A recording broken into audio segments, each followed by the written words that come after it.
(12월) 제가 공식적으로는 이제 임기 중에 마지막 설교 3번인데 지난 주일에 한번 나눴고요. 그리고 오늘 그리고 다음 주일에 이렇게 3번의 메시지의 주제는 헤어짐은 또 다른 만남을 약속합니다. 오늘 2번째 시작.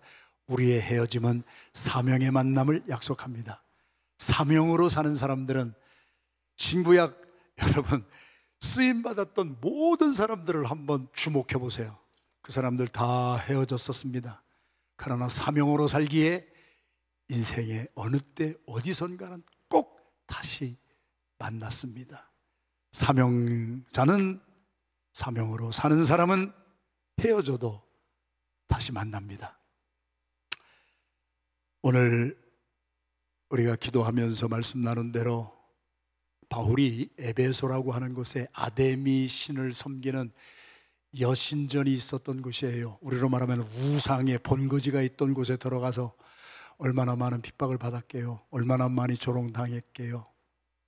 바울뿐이겠어요? 바울과 한 팀이 되어서 따라갔던 아리스타고나 우리 가요 같은 사람들도 바울 대신에 잡혀가지고 극장에서 2시간 동안이나 벌벌 떨면서 폭도들에게 고통을 많이 당했지요. 그런 곳에, 편안한 곳이 아니라 내 생명의 위협을 받는 곳에 들어가서 세운 교회가 에베소 교회였습니다. 그 에베소 교회의 장로님들을 밀레도라고 하는 곳에서 초치해서 같이 마지막 시간을 가진 거예요. 얼마나 우리 세상적인 용어로 말하면 전우회로 똘똘 뭉쳤겠어요. 바울의 복음 전함을 듣고 변화받은 사람들을 장로로까지 세워서 모든 희생과 헌신을 다 같이 나누었던 분들이에요. 전우회가 있어요. 요즘에 우리 죄종들은 만나서 이렇게 물어보면은 부부 관계가 어떻습니까? 그러면은 이제 다 우리 전우회로 삽니다. 평생에 같은 사명 가지고 삽니다. 오늘 그 말씀에 바울이 20장 22절에서 24절까지의 주신 말씀 가운데 24절 다시 한번 큰 소리로 시작. 내가 달려갈 길과 주 예수께 받은 사명 곧 하나님의 은혜의 복음을 증언하는 일을 마치려 하면은 나의 생명조차 조금도 귀한 것으로 여기지 아니하노라. 몇 해 전인가 횟수는 제가 정확하게 기억을 못하겠어요. 그러나 제가 설교 한번 했었어요. 예화를 들었었어요. 하버드 대학교의 졸업식 날 커맨스먼트 데이에 하버드 대학교의 총장이 했던 말이에요. 요즘에 하버드에 와서 공부를 해도, 어느 아이빌리그 좋은 대학에 와서 공부를 해도, 졸업을 해도 자기의 나갈 바를 알지 못하는 사람들이 많이 있습니다. 그 이유는 자기의 생명을 던져서라도 해도 아깝지 아니하고 후회가 되지 아니할 만한, 내 목숨을 바꾸어서라도 나의 인생 이 정도면은 이 일을 위해서 내가 고생하고 이 일을 위해서 산다면은 아무 여한이 없다고 하는 깃발을 발견하지 못한 사람들, 인생의 목적을 발견하지 못한 사람들은 하버드를 졸업해도 갈팡질팡하고 삽니다. 내 생명을 조금도 귀한 것으로 여기지 아니하고 여러분들이 드릴 만한 여러분의 삶에는 깃발이 있습니까? 여러분의 삶에 그 목표가 있습니까? 여러분의 삶에, 나의 삶에 바라봐야 할 방향과 내가 살아 존재하는 실존의 의미가 있습니까? 오늘 메시지의 제목처럼 사명으로 사는 사람들은 그 사명이 있습니다. 사명과 반대되는 말은 야망입니다. 제가 벌써 한자로 여러분들하고 많이 나누었어요. 야망이라고 하는 것은 바람 부는 대로 생겨지는 나의 꿈입니다. 우리 어렸을 때부터 많이 체험했잖아요. 초등학교 다닐 때 1학년 때 선생님들이 너 장래 희망하면은 우리 충청남도 예산군 예산읍에 있었던 예산초등학교 1학년 1반, 2반 저의 반에는 대통령이 거의 다 나왔어요. 1학년 때는 장래 뭐가 되기를 원하느냐? 그러면 대통령이에요. 야망이에요. 뭔지도 모르면서 하고 싶은 거예요. 그러다가 4학년, 5학년 때쯤이면은 도지사 정도는 하겠습니다. 그러다가 6학년 되면은 줄반장이라도 하겠습니다. 뭐 이렇게 이제 시간이 지나고 형편과 처지에 따라서 자꾸 바뀌는 것이 야망, 들바람에 생겨지는 꿈이란 말이죠. 제가 야망과 비전에 대해서 칼럼을 몇 주 전에 썼지요. 야망을 이루려면 한 가지 해야 돼요. 여러분이 좋던 싫던, 여러분이 의식적으로 깨달았건 못 깨달았건 우리는 그런 삶을 살아왔어요. 어떻게 해요? 경쟁사회 속에서 살았어요. 초등학교 때부터 저희들 과역 공부했어요. 그래서 중학교 들어가는데 친구들하고 헤어졌어요. 반은 떨어졌어요. 반은 합격했어요. 그것이 고등학교 때, 대학교 때까지 계속 갔어요. 대학교 졸업하고 나서도 어떤 사람은 대기업에 취업을 했어요.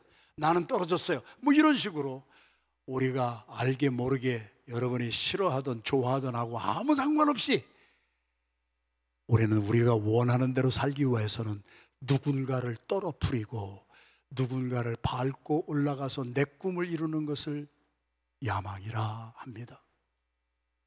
사회가 그렇다는 얘기예요. 남을 밟고 일어나야 내가 하나라도 무엇도 얻지. 처지면은, 불합격하면은, 떨어지면은. 그래서 어떤 분은 고시에 9번을 실패했어도 죽을 힘을 다해서, 그 죽을 힘을 다해서 한다는 게 뭐예요? 일사각오예요.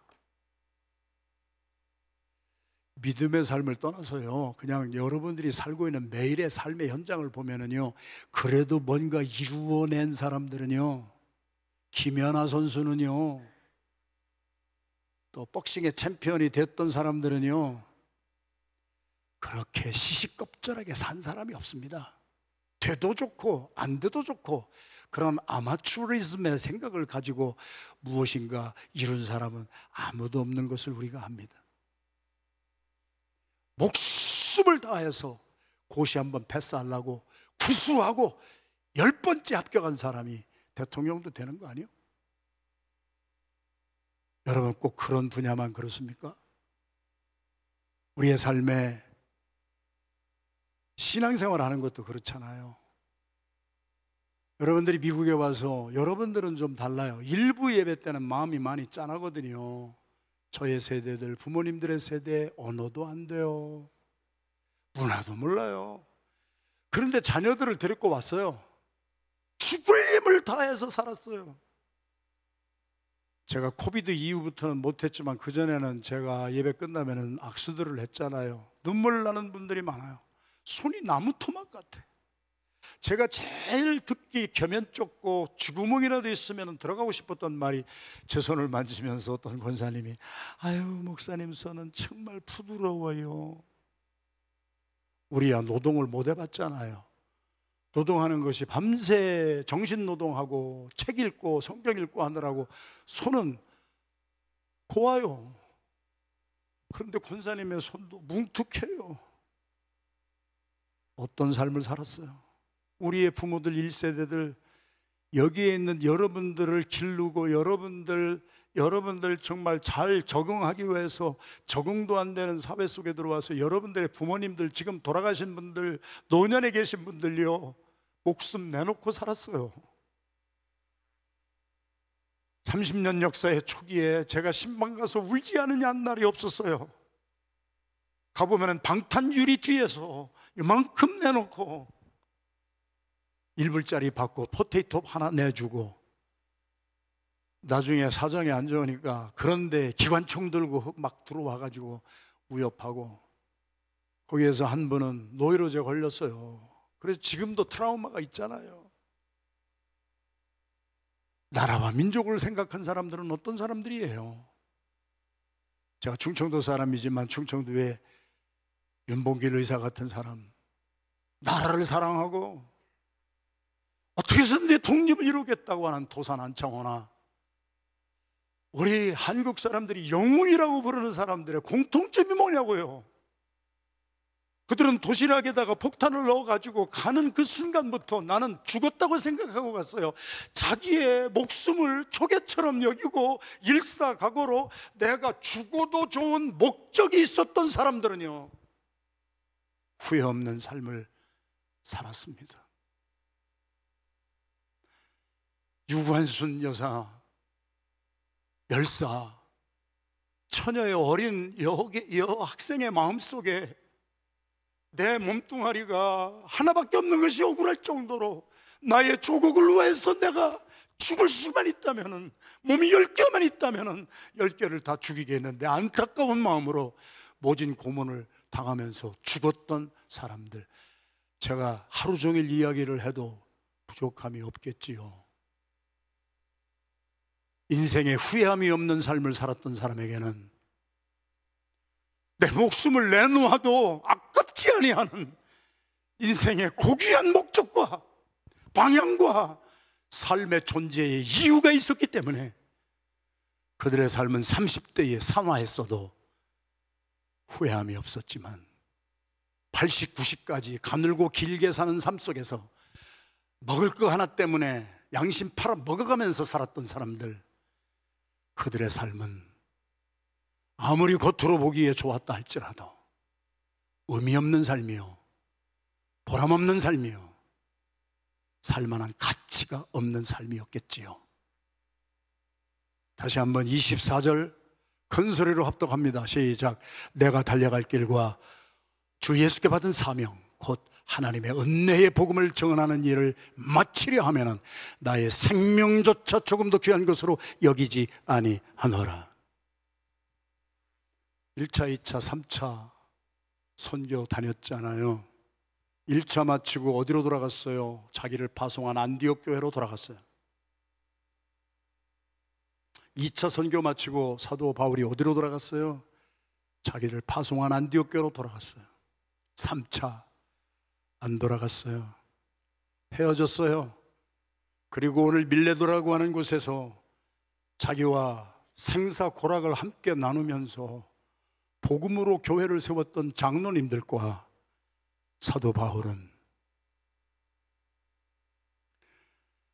이제 제 얼굴을 장로님들이 다시는 못 볼 것입니다 하고 유언적인 만남을 갖게 됐습니다. 그리고 밀레도에서 이별을 했습니다. 그리고 어디로 갔습니까? 안디옥으로 간 것이 아니라 지금의 레바논이라고 하는 곳에 있는 타이어, 두로라고 하는 도시로, 예수님이 평생 해외 선교 한 번 갔던 곳 타이어 앤드 사이돈, 지금의 레바논의 항구 도시, 예수님은요 저희들처럼 전 세계 다니면서 복음 전하지 않으셨어요. 당시에 외국이라고 하는 곳이 한 군데 무역강 두로에 갔어요. 어디로 가려고요? 예루살렘으로요. 그랬더니 두로에서 제자들이 막 나왔어요. 그리고 바울을 잡고 말을 해요. 선생님 가지 마세요. 저희들이 기도했는데 이번에 가면은 죽습니다. 이번에 가면은 잡힙니다. 가지 마세요. 아니야, 나는 가야 돼. 내가 로마까지 가야 돼. 시저 가이사까지 가서 내가 복음을 전해야 돼. 그게 하나님이 나에게 주신 사명이야. 그러면서 그는 가이사라로 갑니다. 가이사라라고 하는 도시는 세사리아를 가이사라로 했는데 시저를 위하여서 세운, 헤롯 왕이 세운, 아부하기 위하여서 황제에게 잘 보여야 자기가 분봉 왕의 지위를 계속 유지할 수 있기에 뇌물을 쓴 것이지요. 시시껍절한 뇌물이 아니라 성지순례 갔던 우리들이 다 몇 번씩 방문했던 세사리아, 로마하고 똑같이 만들어 놨습니다. 경주장, 배너의 경기장도 만들어 놓고 황제를 기념하는 도시 가이사랴에 갔습니다. 그랬더니 헤어졌던 사람을 거기서 만납니다. 눈물이 나게 반가웠습니다. 누구였습니까? 빌립이라고 하는, 사도행전 6장에 교회가 너무 부흥하니까 목사님들이 과부들 구제하는 일을 하랴, 부엌에서 뭐 일을 하랴, 목사님들이 말씀과 기도에 전념하지 못하니까 교회가 이래서는 안 되겠다, 리스트럭처링 하자, 구조를 조정해버려서 목사님들은 말씀 전하고 기도하는 것에 전념할 수 있도록 일은 우리가 하자, 성령이 충만하고 지혜가 충만하고 사람들에게 검증이 된 사람들을 뽑자. 그래서 7명의 안수 집사를 세웠습니다. 그 중에 한 사람이 빌립입니다. 유대인들에게 있어서 사마리아 사람들은 개입니다. 상종하지 못할 사람들입니다. 그래서 그들은 사마리아 성을 비껴서 지나갔고 사마리아에 들어가지 않았지만 사도행전 8장 1절에 스데반의 일로 일어난 환난을 인하여 예루살렘 교회는 목사님들만 남겨놓고 모든 성도들은 한 명도 빼놓지 않고 다 도망갔습니다. 디아스포라가 됐습니다. 디아스포라 신학이 여기서부터 나왔습니다. 그래서 그들은 흩어졌습니다. 그랬는데 빌립이 어디로 갔습니까? 유대인이었을 때에는 쳐다보지도 않았던 그곳, 세베대의 두 아들 요한과 세베대 아들 요한과 야고보, 그들은 어느 정도로 사마리아 사람을 막 증오했습니까? 사마리아 사람들이 예수님 가는 길을 유대인이라고 막으니까요, 그들이 기도했잖아요. 요한이 기도했잖아요. 요한같이 위대한 분도 성령 받기 전에는 베드로처럼 칼 품고 살았다는 거 아니에요? 성질 나는 대로 살았다는 거 아니에요? 무슨 기도했어요? 우리 예수님을 못 가게 하는 저 사마리아 사람들 하늘에서 불이 떨어져서 다 살라 태워 죽입시다. 이러던 사람들이 성령 받고 변화받았더니 세베대의 두 아들 요한과 야고보도 사마리아 성 사람들을 와서 눈물 흘리며 중보기도 해주는 사람으로 변화받잖아요. 빌립이 그 성에 들어가서 복음을 전했는데 사마리아 성 전체가 복음을 듣고 기뻐하고 행복하고 평안하게 변화받은, 한 사람이 변화받으면요 한 도시를 변화시키는 거예요. 여러분 한 분이 오늘 이 대강절에 예수님이 우리를 찾아오신 목적이 뭐예요? 죄인을 변화시켜 의인 되게 하시고 잃어버린 자를 구원하여 다른 사람을 찾아 복이 되게 하시기 위하여 예수님이 오신 이 대강절에 우리는 작년에 그 전해의 대강절의 시즌을 지켰던 종교인으로, 리추얼로 행사를 하고 살 것인가, 아니면 오늘 또 나를 찾아와 주시는 예수님을 만나고 나의 삶에도 변화가 일어날 것인가? 나 한 사람 변화받으면 여러분 한 사람의 변화 때문에 여러분의 가정이 살 것이고, 여러분 한 사람이 변화받으면 우리 교회가 살 것이고 나라와 민족이 살게 될 줄로 믿습니다. 애드벤트 대강절은 이것을 우리 정말 간절히 사모하는 거예요. 나를 변화시켜 주시기 위해서 오신 예수님을 여러분은 사모하는가? 우리 어린아이들에게 전하는 메시지 중에 요즘에 그런 말씀을 제가 전하잖아요. 산타클로스를 기다리지 말아라. 네가 어리지만 네가 산타클로스가 될 수가 있어. 예수님은 우리 어른들에게도 뭐라고 그랬어요? 강도마저 죽어가는 사람을 놓고 제사장, 레위인들, 종교인, 요즘으로 말하면 목사, 장로라고 하는 사람들이 지나가면서 손끝 하나 내놓지 않았어요. 부정 탈까봐. 사마리아 사람이, 유대인에게 그렇게 당한 사람이 자기 돈 내가지고 다 치료해주고 호텔 숙박비까지 다 주고, 나중에 내가 장사 마치고 돌아오는 길에 비용이 더 난 거 내가 다 채워주겠습니다 하고 가는데, 그래서 예수님이 뭐라고 하세요? 대강절이에요. 이 메시지를 들으세요. 교회 안에서도 누구하고 사귀면 내가 좀 좋겠는가, 좋은 이웃이 누군가 찾지 말고 내가 좋은 이웃이 되어 보거라. 크리스마스 때 산타클로스를 기다리는 어른은 없겠으나 여러분은 산타클로스가 될 마음은 없으십니까?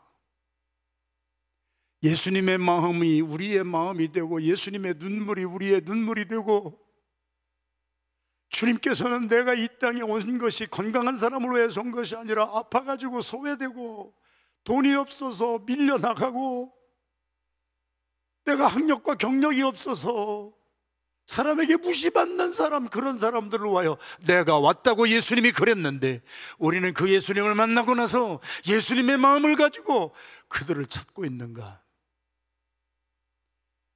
오늘 대강절에 우리의 삶에 묵상 목숨을 던져서라도 아깝지 아니하는 일사각오로 살아가는 의미 있고 보람 있는 삶의 변화가 나에게서 일어나는 대강절이 되기를 주님의 이름으로 축원합니다.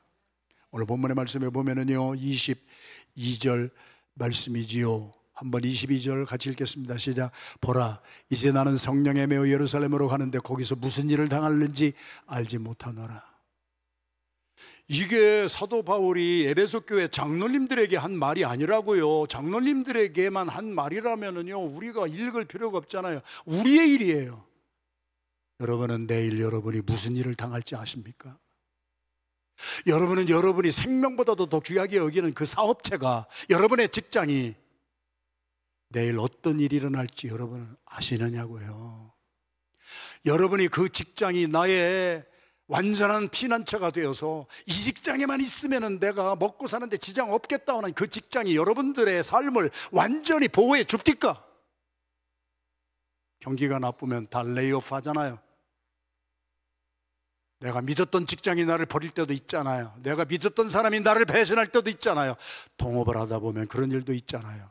여러분은 여러분이 내일 무슨 일을 당할지 알고 사십니까?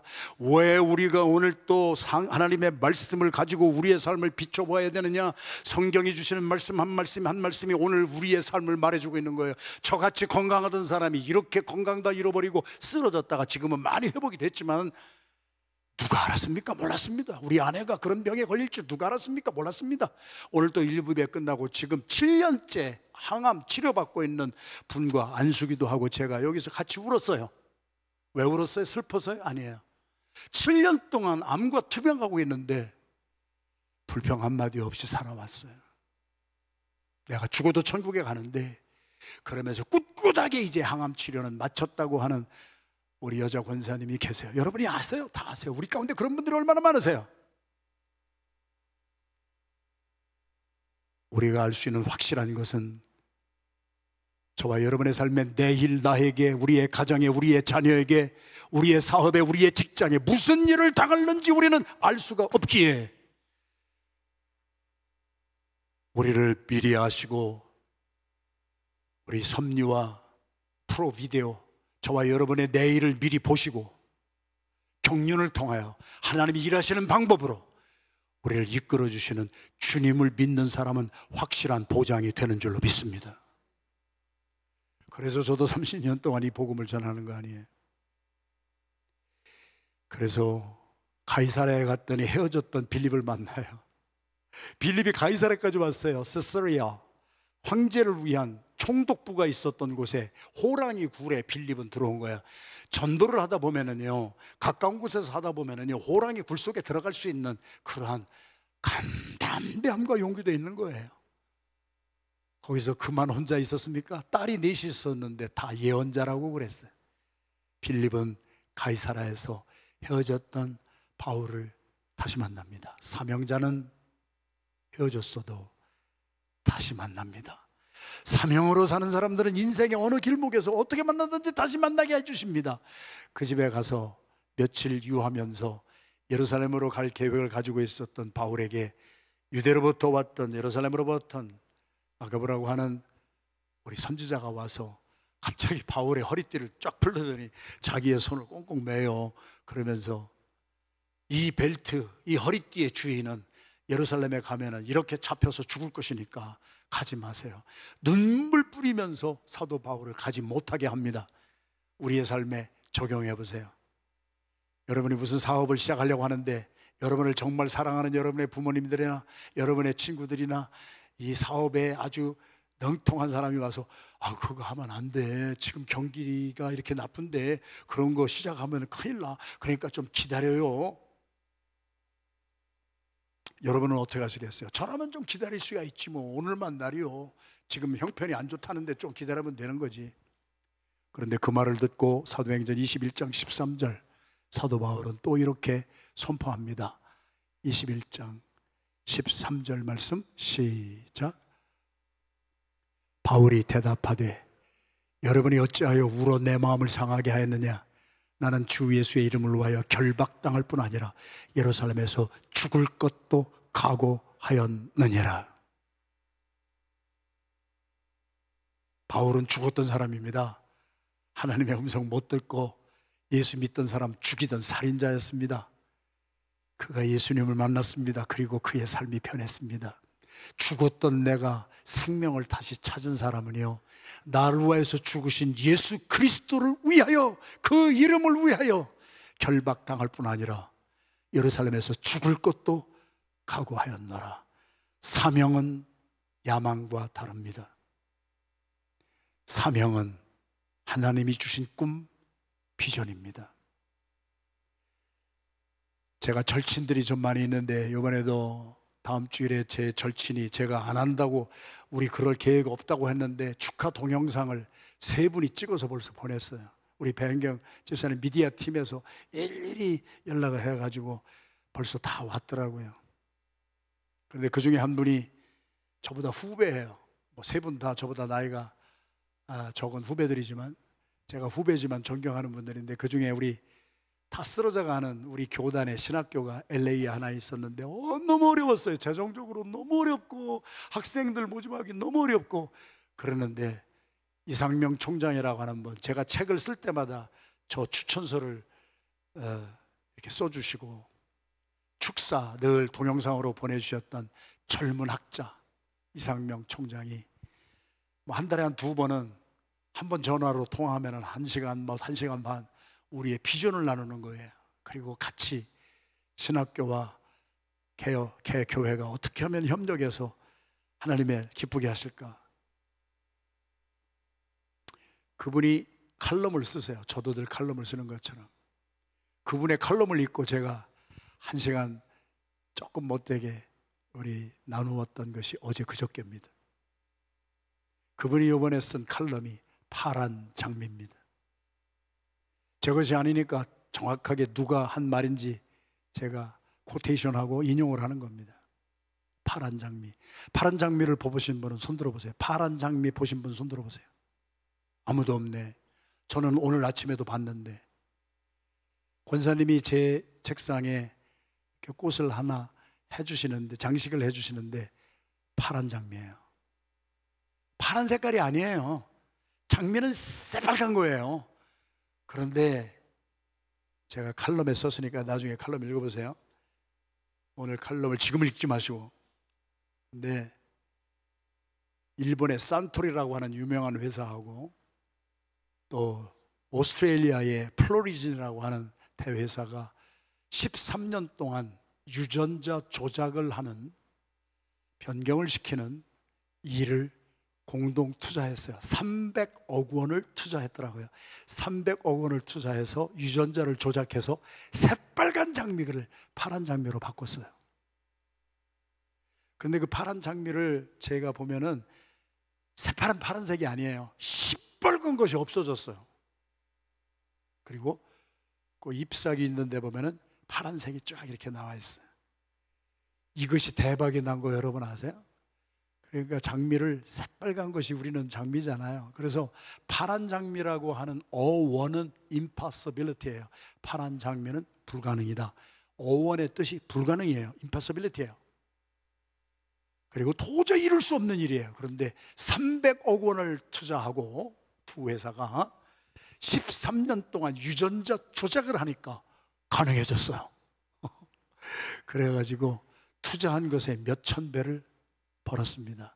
지금도 새빨간 장미를 좋아하는 분도 있지만 조금 색이 옅은 것들, 조금 푸른기 도는 것들, 그러한 것이 제 사무실에도 이번에 권사님이 파란 장미를 갖다 놓으셨더라는 말인데, 여러분은 보지도 듣지도 못하셨다면 참 오늘부터 장미를 다시 한번 보시기 바랍니다.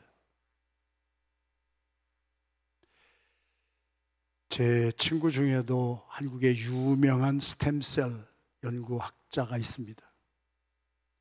유전공학, 생명공학이 절대로 나쁜 것은 아닙니다. 그래서 인간에게 좋은 거 자꾸 찾아가지고 약도 만들어내고 하는 거 좋은 것이 많이 있습니다만은, 빨간 장미 가지고도 살 수가 있는데 파란 장미를 만들었다고 하는 것은 인간의 욕심이었고 호기심이었습니다. 그런데 그게 됐습니다. Artificial Intelligence라고 하는 AI와 여러분 오픈 구글이나 여러분이 아시는 아바타, 챗 GPT, 디지털 바벨론 시대에 바벨탑을 쌓아가는 것 중에 좋은 것이 있는 것도 있지만 그것이 우상이 됐을 때 유명한 미국의 생명공학자, 이름은 제가 잊었습니다만 그분이 하신 말씀이, 우리는 스스로 우리 인간이 가치 없는 존재를 지금 만들어가고 있습니다. 나중에는 우리가 만들어놓은 아바타에게 복종해야 되고, 우리가 만들어놓은 챗 GPT에 우리가 복종을 해야 되고, 우리 인간의 마음대로 살 수 없는 스스로 바벨탑을 쌓고 있는 것들도 많이 있습니다. 문제는 대강절에 제가 왜 이 설교를 하느냐, 수억 원을 투자를 해서 파란 장미를 만들어서 사람의 호기심과 야 이런 것도 있구나 하는 것 때문에 불티나게 팔려서 두 회사는 돈방석에 앉아 있지만, 오늘도 밥 한 끼를 못 먹어서 죽어가는 어린이가 하루에 1만 8천 명씩 지구상에서는 죽고 있습니다.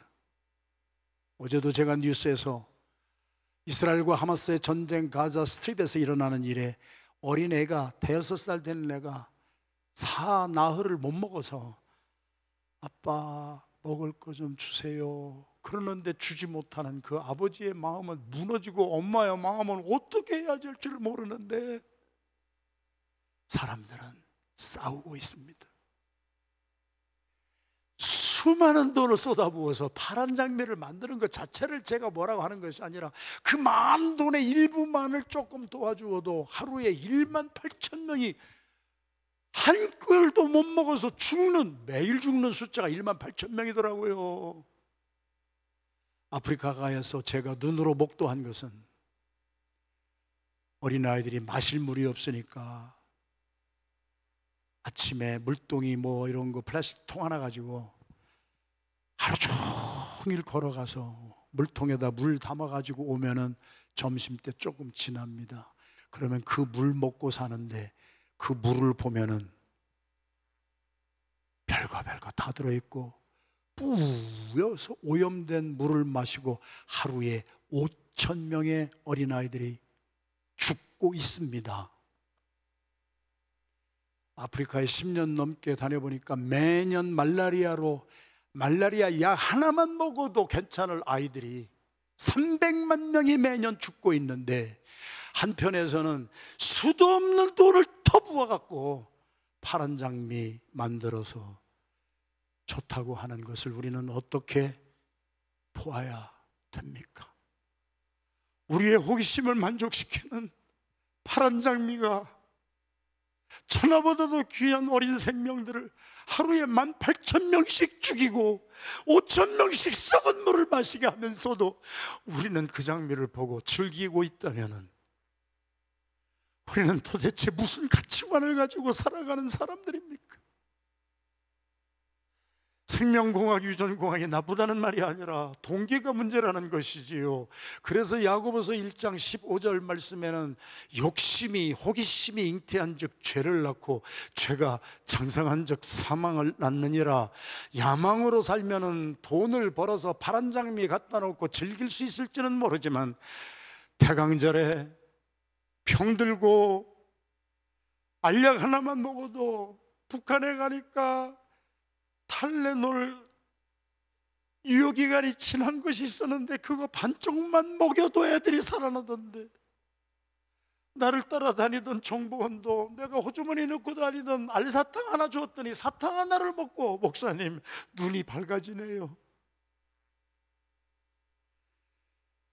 우리는 나의 호기심 때문에 지쳇말로 신상녀라는 말도 있고, 새로 나온 상품 아니면 쳐다보지도 아니하는 그러한 삶을 살 때에, 대강절에 주님은 병든 자를 위해서 오셨고, 없는 자를 위해서 오셨고, 죄로 죽어가는 저와 여러분들 때문에 오셔서, 인자가 온 것은 대접을 받으려고 온 것이 아니라 섬김을 하기 위해서 왔고, 의로운 바리새인과 서기관 같은 종교인들을 위해서 온 것이 아니라 나의 죄 때문에 애타하고 상한 심령 가지고 회개하는 자를 위하여 왔노라. 대강절에 우리의 삶에 파란 장미가 귀중합니까? 천하보다도 귀한 여러분의 자녀가 먹을 것이 없어서 굶어 죽는다면 여러분은 어떤 일을 할 것입니까? 파란 장미 만들겠습니까? 아니면은 옆집에 있는 우리하고도 다른 민족이지만 소망 없이 죽어가는 한 어린 생명에게 손을 뻗칠 것입니까? 사랑하시는 성도 여러분, 성경에 보면은 사명으로 사는 자는 다 다시 만났어요. 1차 선교 때 헤어졌던 마가 베드로 만나서 변화받았어요. 그리고 사도 바울과 다시 만났어요. 오네시모 빌레몬의 집에서 노예로 살던 사람이 주인의 것 훔쳐가지고 도망가가지고 방탕하게 살다가 감옥에서 사도 바울을 만나 변화받았어요. 쓸데없었던 useless person이 useful한 person으로 바뀐 것이 복음이에요. 그 복음을 전하면서 살아나는 생명을 볼 때 사도 바울은 내가 죽어도 좋다는 거예요. 내가 영원히 죽었던 자가 예수 만나서 내가 살아났는데 나처럼 예수님이 죽으심으로 나를 살려서 이러한 생을 살고 있는데 내가 전한 복음 때문에 누군가 살아난다면 그것을 바라보는 사도 바울의 마음에는 나는 죽어도 좋다는 거지요. 사명으로 살되 우리 주 예수 그리스도의 그 할례에 동참해야 돼요. 요즘에 새벽 예배에 골로새서 강해를 하는데 골로새서 2장에 할례는 두 가지가 있으니 유대인들처럼 자기의 손으로 아기를 낳으면 8일 만에 할례 서컴시즌을 해가지고 할례 받은 표로 유대 백성들은 하나님의 택한 선민이라고 우월감을 가지고 자이오니즘, 시온 백성의 교만함으로 살았던 유대 백성들. 그러나 골로새 교회에 한 번도 가본 적이 없었던 사도 바울, 자기가 개척한 것이 아니고 자기의 복음을 듣고 변화받은 에바브라가 자기의 영성을 그대로 계승해서 골로새의 교회를 세웠던 그 교회 2장에 이제 여러분은 예수 그리스도를 믿음으로 손으로 행한 할례가 아니라 믿음의 할례가 있습니다.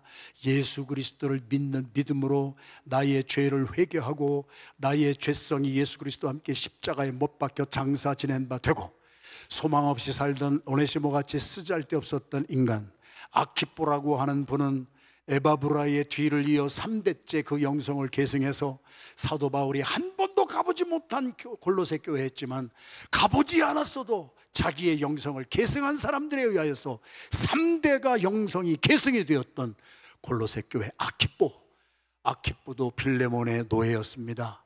아키뽀는 빌레몬의 집에서 마국간에서 일하던 말을 보살피던 그러한 사람이었습니다. 그런 사람들이 무엇을 들었습니까? 사도 바울이 전한 복음을 들었습니다. 복음을 듣고 변화받은 사람들은요, 자기가 변화받았기 때문에 그들이 가는 곳마다 변화를 일으켰습니다. 이 대강절에 주님은 저와 여러분들이 예수님을 인격적으로 만나기를 원하고 그냥 교회에 왔다가 예배드리고 가는 종교인의 리추얼, 행사하는 사람들이 얼마나 많이 있습니까? 30년, 40년 교회를 다녀도 예수 그리스도가 내 마음에 없기 때문에, 예수님의 DNA가 없기 때문에 옆에서 굶어 죽어가는 애들을 보아도 내 손 하나 뻗칠 마음도 없고 그냥 나만을 위해서 살아가고 내 자식만 위해서 살아간다면 우리는 동물적인 1차원적인, 원숭이도 자기 새끼를 위하여서 죽을 줄 압니다. 곰도 자기 새끼 살리기 위해서 사람에게도 덤벼듭니다. 목숨을 내놓고 덤벼듭니다. 짐승도 자기 새끼는 자기 목숨을 내놓고 지키는데 우리가 만일 나의 가족만 그렇게 생각하고 산다면 우리도 짐승이나 별 다를 바가 없겠지요.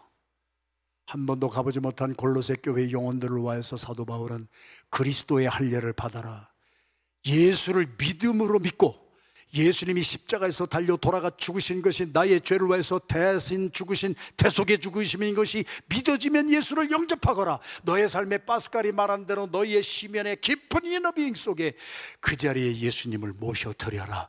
그리고 예수님이 기뻐하시는 일을 행하면서 살아라. 그것이 사명자가 가는 길이니라. 할렐루야. 손으로 행한 할례는 의식적인 것이고 남에게 보이기 위한 것이고 그래서 바리새인과 서기관들은 남이 보는 자리에서는 거룩하게 살았습니다. 그러나 주님이 볼 때에는 그들의 마음은 탐심과 탐욕이 가득 차고, 독사의 자식들아, 팔복이 아니라 팔저주를 퍼부음을 받았던 너희들도 천국에 못 가지만 천국에 가려고 하는 사람들도 길을 막고 못 가게 하는 너희들은 저주받을지어다. Woe to you. 팔복을 받아도 괜찮은데 팔저주를 받았던 사람들은 형식적으로, 외형적으로, 겉으로는 무늬만 있는 교회 다니는 사람으로 살았지, 예수님이 인격적으로 만나고 본어게인 하지 않았습니다. 대강절에 주님은 원하십니다. 그래서 찾아오셨습니다. 그리고 여러분의 마음을 여시고 오늘 또 회개할 거 회개하시고 주님 앞에 고백하시고 예수님을 여러분의 삶의 주인으로 영접하시는 이 시간이 되기를 주님의 이름으로 축원합니다. 25절에서 27절 마지막 절, 앞으로 남은 4분 동안에 마치고 기록적으로 12시 반에 이렇게 짧은 설교를 하겠습니다. 25절 27절 같이 읽겠습니다. 시작. 보라, 내가 여러분 중에 왕래하여 하나님의 나라를 전파하였어. 이제는 여러분이 다 내 얼굴을 다시 보지 못할 줄을 아노라. 26절 시작.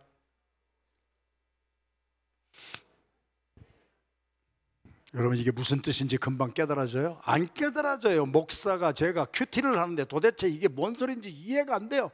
그러므로 오늘 여러분에게 증언하거니와 모든 사람의 피에 대하여 내가 깨끗하다. 이게 무슨 말이에요? 25절 다시 한번 볼까요? 25절 시작. 보라, 내가 여러분 중에 왕래하며 하나님의 나라를 전파했으니 이제는 여러분이 다 내 얼굴을 다시 보지 못할 줄 아노라. 목사님이 장로님들에게 하신 말씀이에요. 여러분 중에 왕래하며 나는 복음을 여러분들에게 전했습니다. 그리고 26절 그러므로 오늘 장로님들에게 증언하거니와 에베소 교회에 있는 성도들, 그렇게 내가 전심을 다하여 복음을 전했는데도 마이동품으로 듣지 아니하고 회개도 하지 아니하고 예수님 영접하지도 아니하고 한 사람들, 그들은 지옥에 떨어질 것인데 그들의 피에 대하여 나는 깨끗합니다. 제가요, 은퇴하기 전에 이 말씀이 깨달아져서 지금 홀가분해요. 제가 알거든요. 우리 교회에 무늬만 있는 그리스도인이 있다는 것을 제가 알거든요. 여러분이 스스로 알거든요. 안찬호 선교사님이 마지막에 남겨주신 메시지를 여러분은 기억해야 돼요. 다른 사람은 다 몰라도 내가 알지. 교회를 다니는 교인인가, 예수를 인격적으로 만나고 나의 삶의 주인이 예수님이셔서 내가 동쪽으로 가고 싶어도 주인 대신 예수님이 서쪽으로 가라고 하면은 성령에 순종할 줄 알고, 내가 이해가 안 되어도 주님이 원하시면은 내가 주님의 뜻하는 대로 내가 순종하기를 원합니다. 그러한 삶이 되지를 않기 때문에 말씀을 30년을 들었어도, 그러니까 저는 어떻게 했어요? 제가 마음에 깨름직한 것이 있어요. 하나님, 제가 30년을 복음을 전했는데요, 아직도 변치 아니한 사람들이 있어요. 어떻게 하면 좋겠어요? 그것 때문에 저도 잠을 못 잤는데 여기서 해결을 받았어요. 너는 네가 전할 거침없이 다 전했다. 30년을 전했다. 그렇게 전했어도 듣지 아니하고 믿지 아니하고 죽어서 지옥에 간다면 그 피에 대하여 너는 깨끗하다. 너는 너 할 일을 했다. 그것 때문에 양심 가책 가지고 살지 말아라. 적용되는 대강절이 되기를 주님의 이름으로 축원합니다. 여러분의 남편이 아직 주님께로 돌아오지 못했다면 포기하지 마세요. 그러나 거침없는 하이킥이 아니라 거침없이 여러분의 남편에게 복음을 전하세요. 귀가 따가울 정도로 전하세요. 당신이 이렇게 살면 우리 집 망합니다. 우리가 돈 많이 벌어가지고 평안하게 사는 거, 그게 목적이 아니잖아요. 우리가 돈 없을 때에도 행복하게 살았잖아요. 아이들 손잡고 교회 가서 예배드리고 은혜가 넘칠 때에는 우리가 어떻게 살았어요? 그런데 돈 조금 있다고. 만약에 우리가 예수님을 믿는 믿음에서 떠나간다면 어떻게 하겠어요? 대강절에 주님은 저 같은 사람 포기하지 아니하시고 여러분 같은 분들 포기하지 아니하시고 주님은 저와 여러분 같은 죄인들을 다시 찾아와 주셨습니다. 다른 것은 다 포기할 때가 있어요. 어떤 때는 사업도 여러분 포기할 때가 있잖아요. 어떤 때는 직장도 포기할 때가 있잖아요. 내가 포기 안 하면 나를 포기시키는 직장도 있잖아요. 나를 포기시키는 사업도 아이템 잘못 정해서 망하는 사람도 있잖아요. 그런데 내가 포기하지 않아야 할 것은 사람입니다. 하나님이 하나님의 형상대로 창조하시고 하나님이 보시기에 좋았다고 한 사람은 여러분의 자녀가 지금 아직도 여러분의 마음에 흡족하지 아니한 삶을 산다고 할지라도 포기하지 말고 끝까지 거침없이 그들에게 기도해주고 복음을 전해주고 그들이 주님께로 돌아올 수 있는 한, 애비의 마음은 자식이 집을 나갔어도 돌아올 때까지 기다리는 거예요. 사람에게 대한 신뢰는요, 그 사람이 회개하고 돌아올 때까지 우리는 끝까지 가야 되는 거예요. 믿어지면 아멘 합니다. 하나님이 나를 버리지 아니하고 포기하지 아니하셨다면 왜 여러분 남편을 포기하려고 그래? 왜 자식을 포기하려고 그래? 왜 내 눈에 가시 같은 다른 성도들을 포기하려고 그래? 아니에요. 오늘 주님은 베드로후서 3장 9절의 말씀만 큰 소리로 합독합니다. 시작. 주의 약속은 어떤 이의 더디하고 생각하는 것처럼 더딘 것이 아니라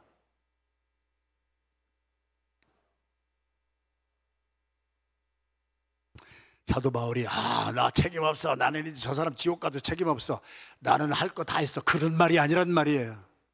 거침없이 나 다 전했으니 꺼리끼는 것도 없고 내가 할 일은 했으니 성령님께서 저 사람을 포기하지 아니하시고 구원해 주실 줄로 믿습니다. 여러분의 자녀를 위하여 이 대강절을 사십시오. 그러기 위해서는 여러분 자신들이 먼저 회개하십시오. 제가 30년 동안 여러분의 비유를 맞추려고 한 것이 아니고 제가 하나님의 말씀을 있는 그대로 전했기 때문에 이 말씀에 수술받고 깨어지고 변화받은 사람들이 우리 교회에 얼마나 많이 있습니까? 여러분들도 동참하십시오. 그래서 어떻게 해서든지 사람을 포기하지 말고 가정에서, 직장에서, 사업장에서 만나는 사람에게 거침없이 복음을 전하시고 거침없이 기도해 주십시오. 여러분의 무한 신뢰를 그들에게 드리십시오. 그러면 하나님의 때에 하나님께서 그들을 변화시켜 하나님의 마음은 한 사람도 아무도 멸망하지 아니하고 다 회개하기에 이르기를 원하시느니라. 우리부터 회개하는 이 시간이 되기를 주님의 이름으로 축원합니다.